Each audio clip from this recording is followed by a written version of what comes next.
दोस्तों आप सभी का स्वागत है करंट अफेयर्स फंडा के यूट्यूब चैनल पर। आज की इस वीडियो में हम ऐसे मुद्दे के ऊपर चर्चा करेंगे जो आपकी जिंदगी से डायरेक्टली जुड़ा हुआ है।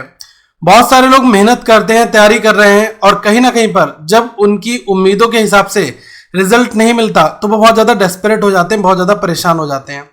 तो अभी मुझे बहुत लोगों ने लिखा कि हमारे मॉक टेस्ट में या फिर जो एग्जामिनेशन सेंटर में हम टेस्ट देने जाते हैं वहां पर हम अपनी एक्सपेक्टेशन के हिसाब से हमारे नंबर नहीं आ रहे हैं, तो इसके लिए हमें क्या करने की जरूरत है। मैं आपको कुछ ऐसे स्टेप्स बताऊंगा जो कहीं ना कहीं पर आपको बहुत ज्यादा हेल्प करने वाले हैं। तो आप इस वीडियो को पहले तो लास्ट तक देखना और आपके लिए बहुत सारी नई चीजें यहां पर दोस्तों सीखने को मिलेंगी। तो पहले मैं आपको एक कोट बता दूं जिसका मतलब यही है कि perfection comes after practice and experience. इसका दोस्तों सीधा सा यही मतलब है कि अगर आप मॉक टेस्ट दे रहे हैं वहां पर परफेक्शन नहीं आ रहा है तो उसका रीजन यही है कि जो टाइम है वो आप प्रॉपर नहीं दे पाए होंगे, या फिर आपने शुरुआत बहुत जल्दी की होगी, या फिर जो आपकी स्ट्रेटजी होगी वो वहां पर नहीं होगी। तो इसके ऊपर हम थोड़ी सी चर्चा करेंगे और मैं आपको बताऊंगा कि इसका कितना ज्यादा यूज है। आप जितनी ज्यादा प्रैक्टिस करते हैं तो कहीं ना कहीं पर जो उसके रिजल्ट आते हैं वो कितने पॉजिटिव आते हैं, इसकी हम यहां पर चर्चा करेंगे। ओके, और दोस्तों वीडियो के लास्ट में मैंने एक छोटी सी मोटिवेशनल स्टोरी रखी है, तो मैं आपसे उम्मीद करूंगा कि आप इस वीडियो में लास्ट तक देखोगे और वो स्टोरी से आपको काफी कुछ सीखने को भी मिलेगा। ओके, तो पहले मैं आपको बता दूं कि एक चीज होती है प्रैक्टिस करना। ओके, प्रैक्टिस करने के लिए आप बहुत डिफरेंट अलग अलग सोर्सेस आप फॉलो कर रहेंगे। मैं आपको एक चीज और बताना चाहूंगा कि पेड और फ्री दोनों चीजें हर एक प्लेटफॉर्म पर मिलती हैं। मैं आपको अभी कहूंगा कि आप फ्री चीजें जो आपके फ्री मॉक टेस्ट हैं, फ्री ई बुक्स हैं, कुछ सेक्शनल टेस्ट हैं, टॉपिक टेस्ट हैं और फ्री क्लासेस हैं, ये आपको ऑलिव बोर्ड दे रहा है। आप इस कंटेंट को एक बार एक्सेस करो, आपको इससे ये पता चलेगा कि अभी तक आप जो प्रिपरेशन कर रहे हो उसमें और इस तरीके की प्रैक्टिस में कितना डिफरेंस है। मैं आपको ये नहीं कहूंगा कि आप जाओ और जाकर इनका मॉक टेस्ट परचेस कर लो। यहां पर मेरे जो आपको बताने का मेन आशय ये है कि आपको अवेयर करना कि आप अभी तक किन चीजों की प्रैक्टिस कर रहे थे और आपको क्या चीजें अभी तक आती हैं। क्योंकि कहीं ना कहीं पर जब हम एग्जामिनेशन में जाते हैं तो हमारे मन में दो तीन ख्याल आते हैं। कभी हम ये कहते हैं पेपर बहुत टफ आया, पेपर में न्यू पैटर्न आ गया। तो आप ये सोचो कि क्या जब आपने प्रैक्टिस की थी उस दौरान आपने वैसे कुछ क्वेश्चंस बनाए थे जो आजकल के एग्जामिनेशन में पूछे जा रहे हैं। तो कहीं ना कहीं पर दोस्तों उसका एक ही सॉल्यूशन होगा कि हमें अपने कंटेंट को डाइवर्सिफाई करना पड़ेगा। हमें अलग अलग रास्ते देखने पड़ेंगे, जहां पर कंटेंट बेस्ट होगा हम वहां पर अपना टाइम स्पेंड करेंगे। ये 100% फैक्ट बेस्ड इंफॉर्मेशन है। मैं आपको बता दूं कि अगर आप छोटे से ही तालाब में रहोगे तो आपको उसी की जानकारी मिलेगी। कहीं ना कहीं पर जब आप दायरे को बढ़ाओगे तो आपको पता चलेगा कि देश दुनिया में क्या चल रहा है। ओके, तो आप अगर एसबीआई, आईबीपीएस, आरआरबी, इंश्योरेंस जैसे अदर एग्जाम्स की तैयारी कर रहे हैं तो आप एक बार इस फ्री वाले कंटेंट को जरूर एक्सेस करें। लिंक मैंने आपको डिस्क्रिप्शन में दिया है, वहां से जाकर आपको ये सारी चीजें मिल जाएंगी। ओके, अगर कोई परेशानी आएगी तो मैं आपको असिस्ट जरूर कर दूंगा।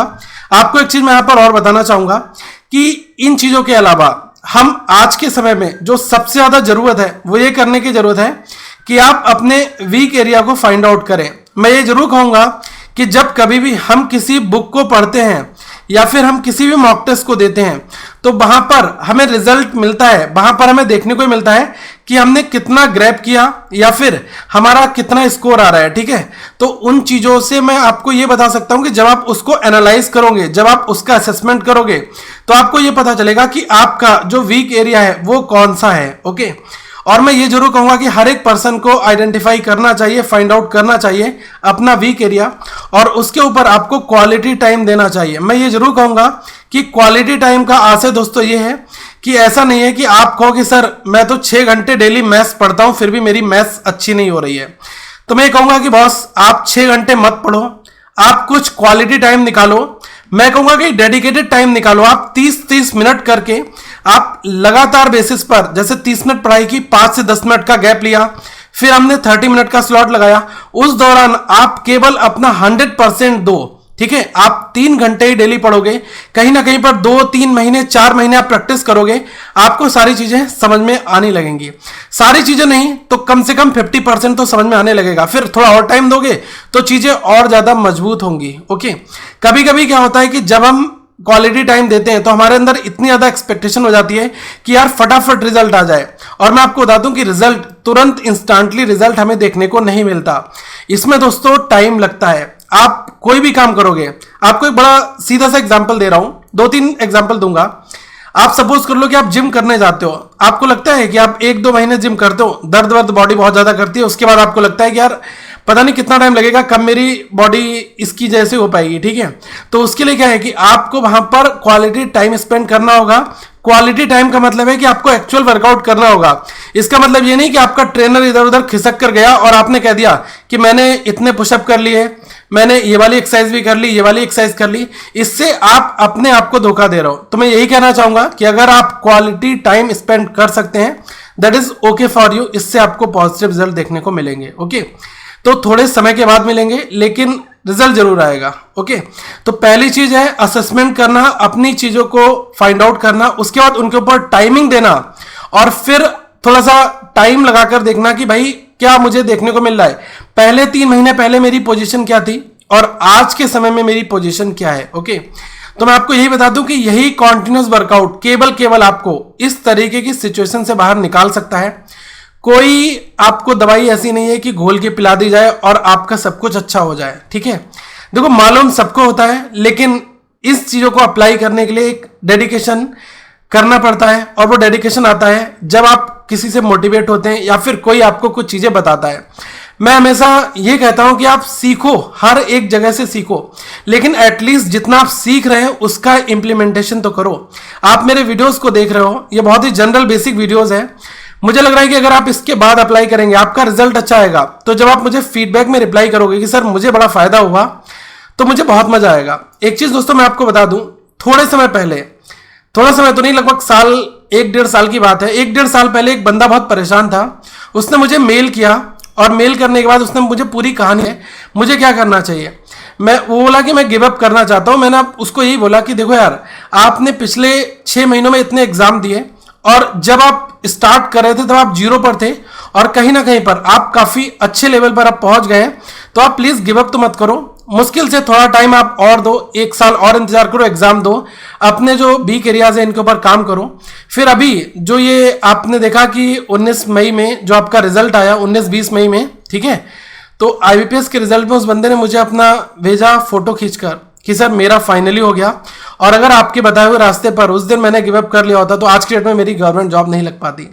तो देखो दोस्तों, मैं उसका क्रेडिट तो नहीं लेना चाहूंगा कि उसको जॉब लग गई, मेरी वजह से लगी, लेकिन हाँ मैं ये जरूर कहूंगा कि इस बंदे ने मेरी बात सुनी, और केवल अपना 10% मेरी बात सुनने के बाद 90% उसने वर्कआउट स्टार्ट करा, उसको फाइंड आउट किया एरियाज को, और उनके ऊपर काम किया, तो उसको रिजल्ट थोड़े से पॉजिटिव वहां पर मिले। ओके, आपने देखा होगा कि हम हमेशा अपने दोस्तों से कभी कभी पूछ लेते हैं कि यार तेरे इंग्लिश में अच्छे मार्क्स कैसे आते हैं, बता क्या करता है तू। तो वो यही रिप्लाई हमेशा करेगा, वो कहेगा कि बस यार प्रैक्टिस करते करते मैं एक्सपर्ट बन गया हूं। ये मैं आपको उस बंदे की कहानी बता रहा हूं जो काफी टाइम से, आप देखोगे कि उसके क्वांट में, रीजनिंग में उतने अच्छे नंबर नहीं आए, लेकिन उसके इंग्लिश में ज्यादा अच्छे नंबर आएंगे। ये जरूरी नहीं कि उसका बैकग्राउंड बहुत ज्यादा मजबूत रहा होगा, वो बहुत अलग सीबीएसई बोर्ड समथिंग वहां से पढ़कर आया होगा। दोस्तों, उसने उस चीज को पैशन बनाया होगा, और कहीं ना कहीं पर उसने उसके ऊपर काम किया होगा, तो वो बंदे का एक्सपर्टाइज हुआ। तो मैं आपको जो बता रहा हूं ना कि जो परफेक्शन है वो आपका प्रैक्टिस करने के बाद जरूर आएगा, और आपके एक्सपीरियंस से आता है। जब आप चीजों को सीख लेते हैं, फिर अब जब आप उन शॉर्टकट्स और उन चीजों को अप्लाई करते हैं अपने रियल टाइम पे, तो उनसे आपको देख चीजें एक पॉजिटिव रिजल्ट देखने को दोस्तों मिलता है। ओके, एक चीज मैं आपको और यहां पर कहूंगा कि कोई भी किताब, कोई भी स्टडी मटेरियल आपके ऊपर काम नहीं करने वाला जब तक कि आप अपने गोल के लिए पंक्चुअल नहीं होंगे, आप पॉजिटिव नहीं होंगे, और आप पैशनेट नहीं होंगे। इसका दोस्तों सीधा सा यही मतलब है कि आपका गोल यहां पर है, गोल दैट मीन्स कि आपको जॉब लेनी है, और आप इस रास्ते पर हैं। जब तक आपका व्यू पॉइंट बिल्कुल क्लियर नहीं होगा कि यार मुझे जॉब चाहिए, एनी हाउ मुझे कुछ भी करना पड़ेगा, तब तक आप जो है इन सारी चीजों को सोचे बगैर अपने काम को आगे नहीं ले जा सकते। आपको यहां पर सब कुछ परोस दिया जाए। आपको पता है कि कुछ लोग सेल्फ स्टडी करके अपनी तैयारी के साथ साथ में सेल्फ स्टडी करते हैं, और उसके बाद वो सिलेक्शन ले जाते हैं। बहुत सारे ऐसे लोग होते हैं जो 2-2 कोचिंग, 3-3 कोचिंग के मटेरियल समथिंग बहुत सारा मटेरियल इकट्ठा कर लेते हैं, क्योंकि यार उनका गोल, उनका एम ही क्लियर नहीं है। उनका ये है कि इधर से बुक मंगा ली, उधर से कंटेंट ले लिया, वो चीजें बुक मार्क कर ली, इस वेबसाइट पे चले गए, ये कर लिया। आप किसी भी एक चीज के ऊपर जब तक ध्यान केंद्रित नहीं करोगे तब तक आपको कोई फायदा मिलने वाला नहीं है। ठीक है, मैं आपको बता दूं कि इस समय पर जो आज की 2020 की आप बात करोगे दोस्तों, आज से 10 साल पहले जो लोग सिलेक्शन ले जाते थे उनके पास उतने रिसोर्सेस नहीं होते थे। ओके, आज के समय में बहुत सारे रिसोर्सेस ओपन है, फ्री हैं। बस चीज क्या है कि हमें किसी भी 1 2 3 चीजों के ऊपर जो है टिक कर काम करना है। अगर आप टिक कर करोगे तो आपके रिजल्ट भी उतने ही शानदार रहने वाले हैं। अब मैं आपको एक छोटी सी स्टोरी सुनाता हूं, इसको बहुत ही ध्यान से सुनना। एक मेढक की टोली जो है वो जंगल के रास्ते कहीं जा रही थी, तो अचानक 2 मेढक जो थे वो एक गहरे गड्ढे में गिर गए। तो जब दूसरे मेढकों ने उन्हें देखा कि गड्ढा बहुत गहरा है तो ऊपर खड़े सभी मेढक चिल्लाने लगे, तुम दोनों इस गड्ढे से बाहर नहीं निकल सकते, गड्ढा बहुत ज्यादा गहरा है, तुम दोनों इसमें से निकलने की उम्मीद छोड़ दो, तुम दोनों अब इसी में ही मर जाओगे। तो उन दोनों मेढकों ने क्या किया कि ऊपर खड़े मेढकों की बात जो है वो नहीं सुनी और गड्ढे से निकलने के लिए लगातार वो बाहर उछलते रहे।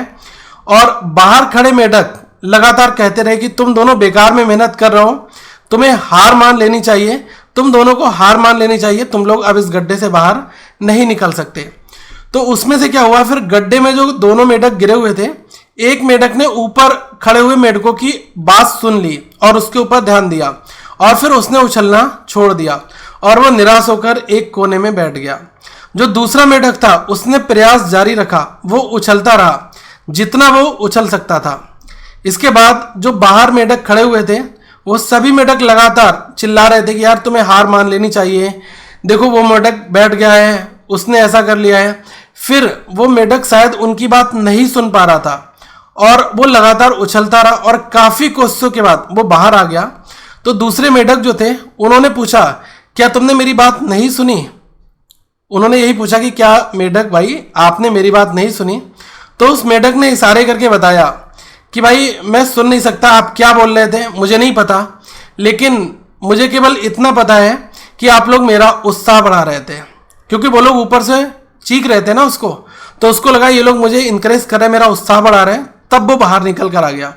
तो दोस्तों इस कहानी से हमें क्या सीखने को मिलता है? इस कहानी से हमें यही सीखने को मिलता है कि पहली बात, हम कभी भी अगर किसी पर्सन के बारे में या फिर किसी को कोई आइडिया सजेशन दें तो उसको निगेटिव चीजों के ओर ज्यादा मत बढ़ाओ। मतलब उसको ऐसा मत समझाओ यार कि वो बंदा निराश हो जाए, फेल हो जाए, वो आगे काम स्टार्ट ना करे, क्योंकि हर एक पर्सन बहरा नहीं हो सकता ना। अगर सपोज करो कि आपने किसी को इन्फ्लुएंस कर लिया तब तो उसका कैरियर ही खराब हो गया। आप उसको मोटिवेट करो, उसको पॉजिटिव वाइब्स दो। ओके, तो मैं यही कहना चाहूंगा कि आप जो है सबसे पहली चीज कि अपने ऊपर विश्वास रखो कि आप हर एक काम कर सकते हो। ऐसा जरूरी नहीं कि कोई आपके बारे में कुछ भी कह रहा है, आपको उन सब चीजों को छोड़ देना चाहिए, अपने कान में उंगली डाल लो। आप ये सोचो कि आप इस काम को कर सकते हो। ठीक है, खुद सोचो यार कि इस धरती से आपको पता है कि हम चंद्रमा पर चंद्रयान भेज देते हैं, गगनयान की तैयारी चल रही है। ये सारी चीजें सोचने में इम्पॉसिबल जैसी लगती हैं, लेकिन कहीं ना कहीं पर इन चीजों के ऊपर साइंटिस्ट काम करते हैं और जो ब्लूप्रिंट माइंड में तैयार होता है उसके ऊपर उनका एग्जीक्यूशन भी होता है। तो आपको भी सोचना है, अपने ऊपर विश्वास रखना है और सकारात्मक सोचोगे, पॉजिटिव वाइब्स लाओगे तो कहीं ना कहीं पर बढ़िया रिजल्ट देखने को मिलेगा। ओके, तो यही मैं कहना चाहूंगा कि अपने ऊपर विश्वास रखें, कड़ी मेहनत करें और सकारात्मक सोच के साथ आपको सफलता थोड़ा सा देर मिलेगी लेकिन मिलेगी जरूर। ठीक है, तो दोस्तों यही एक छोटी सी कहानी थी। और आप पूछेंगे कि अपने काम को स्टार्ट करने का सबसे अच्छा दिन कौन सा है, किस दिन हमें अपनी तैयारी स्टार्ट करनी चाहिए, क्या करना चाहिए? तो मैं कहूंगा कि आज, और क्यों नहीं अभी से ही। तो आप चाहे एसबीआई की तैयारी कर रहे हो, आरआरबी की तैयारी करो, आईबीपीएस की तैयारी करो, कोई भी एग्जाम आपके फ्यूचर में है और आप पैशनेट हैं, गोल आपका क्लियर है कि मुझे बैंक में जॉब लेनी है, तो आप सारी चीजों की चिंता छोड़ दो कि नोटिफिकेशन कब आएगा, ये वाली चीज कब होगी। आपको केवल ध्यान इतना लगाना है कि मेरी प्रैक्टिस अच्छी कैसे होगी, मैं अपना स्कोर अच्छा कैसे ले पाऊंगा। जब कभी भी नोटिफिकेशन आएगा तो यार वो इतना ज्यादा वायरल होता है ना, यूट्यूब पर हर एक पर्सन अपनी अपनी वीडियो बनाकर आपको कहीं ना कहीं से मिल जाएगा। मेरा चैनल सब्सक्राइब किया होगा, वहां से आपको मिल जाएगा, अदर चैनल्स हैं वहां से भी आपको मिल जाएगा। तो ये मत सोचो कि आपको मिस हो जाएगा, आप सोच से छूट जाएगा, ऐसा नहीं है। आपको बहुत गोल क्लियर करना है अपना कि मुझे एग्जाम की तैयारी करनी है, मुझे कॉन्टिन्यूस स्टडी मटेरियल पर फोकस करना है। आपको दोस्तों बता दूं कि करंट अफेयर्स फंडा पर हम डेली बेसिस पर जो है कुछ मेंस लेवल के प्लस कुछ करंट अफेयर्स के वीडियोस प्लस कुछ रीजनिंग के वीडियोस हम डाल रहे हैं। तो आप अगर इन क्वालिटेटिव वीडियोस के ऊपर अपना दिमाग नहीं लगाओगे, इनको आप नहीं देखोगे, तो मेरी जो एक्चुअल मेहनत है वो पानी में चली जाएगी। कोई भी कंटेंट वीडियोस बनाने के लिए बहुत मेहनत करनी पड़ती है। आपको पता है कि मैंने ये वीडियो बनाई है, इस वीडियो को बनाने के लिए मैंने ज्यादा से ज्यादा 20 मिनट 30 मिनट सोचा कि मैं आपकी प्रॉब्लम को कैसे सॉर्ट आउट कर सकता हूं, और मैंने एक पावर पॉइंट प्रेजेंटेशन तैयार करके आपकी सारी चीजों को लिखकर आपको समझा दिया।